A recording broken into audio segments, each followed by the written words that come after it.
Hey, welcome back to the Computer Guy channel. I am, of course, the Computer Guy. We are going to make a little compilation here of our DoorDash tips. These are our first 10 DoorDashing tips. For you guys that don't know, we've been doing some shorts on the DoorDashing tips, so please enjoy. Hi, welcome to the Computer Guy channel. I am, of course, the Computer Guy.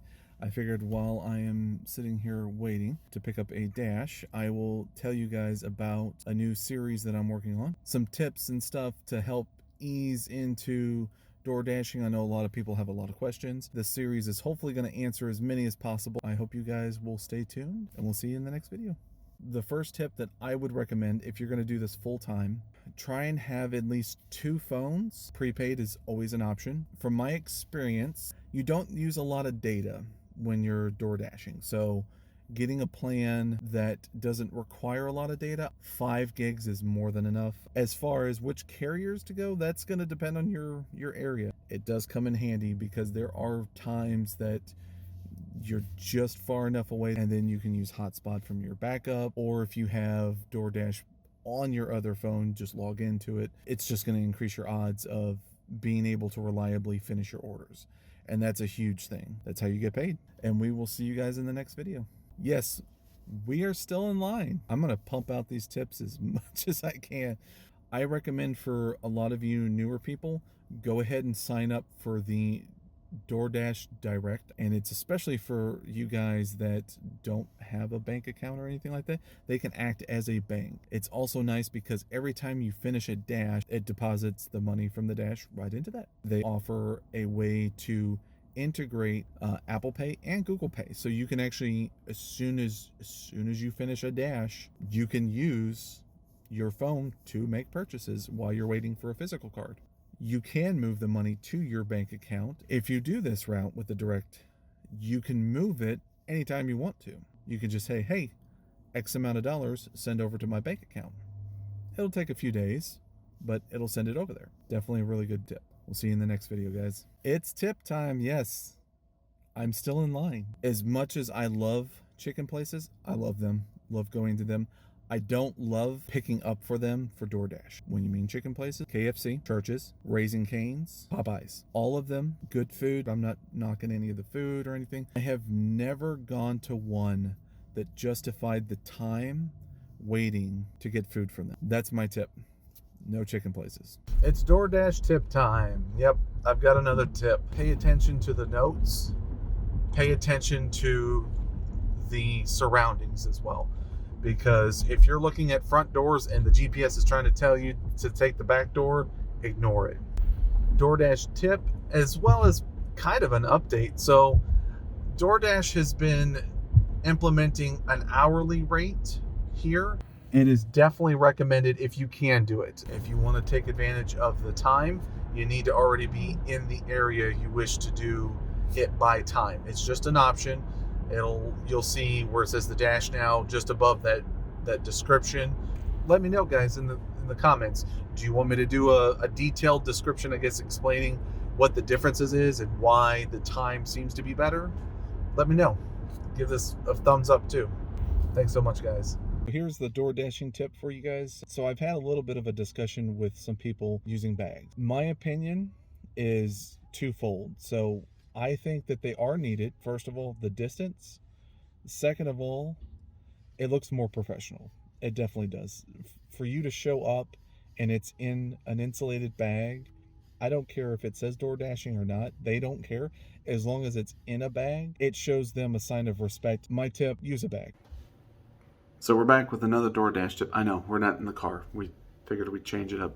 Next DoorDash tip, we're talking about I'm not able to hand off to the customer, but they've requested that I hand it to them.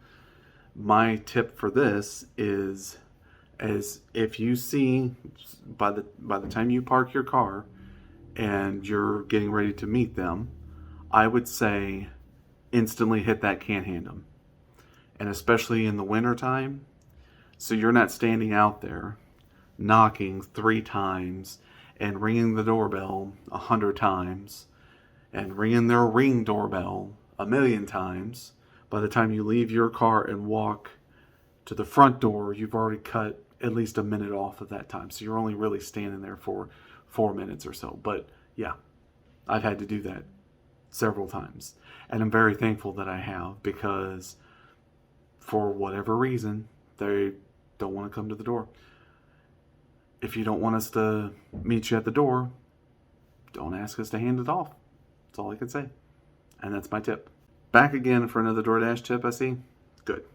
Good to see you. Don't forget to subscribe. This tip is if you are waiting on orders, something that I recommend, and I would say recommend to our advanced DoorDashers as well, is while you're waiting, to actually look through and skip ahead, you can actually hit the little buttons towards the top and go down and select the person that you're dashing to, and that will give you a list of instructions.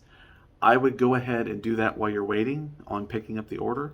This way it gives you a heads up, because normally that's where people put in, oh, I would like some extra ketchup or mustard or Taco Bell sauce or whatever it is.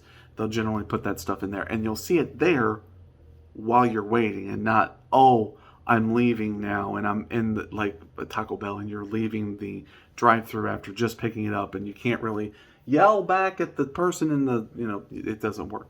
So my tip, try and look at that ahead of time. My suggestion is doing it while you're waiting. So again, if you're waiting in the drive-through line, that's probably a good time to look at it too. We're back again for another DoorDash tip. Thank you so much. Again, don't forget to subscribe. One of the things that has been asked and brought to my attention is some people don't know how, if they're in trouble or if they're in a not so safe place, what do they do to get help?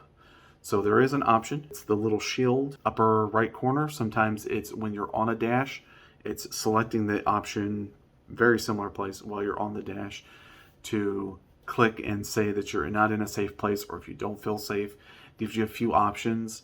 Definitely read them carefully. The option to basically just get a call back, say, hey, is everything okay?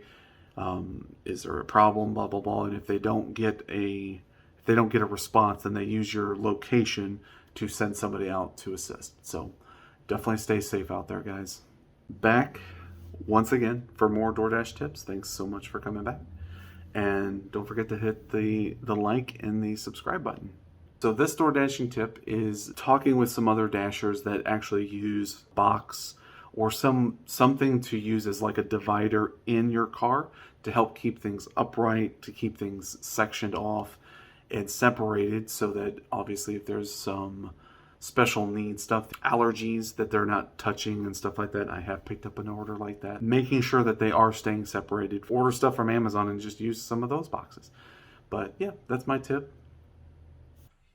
Thanks so much for watching, guys. Please don't forget to hit that subscribe button and the thumbs up. We're going to be bringing you some more shorts and some more door dashing tips, so stay tuned for that. We'll see you next time.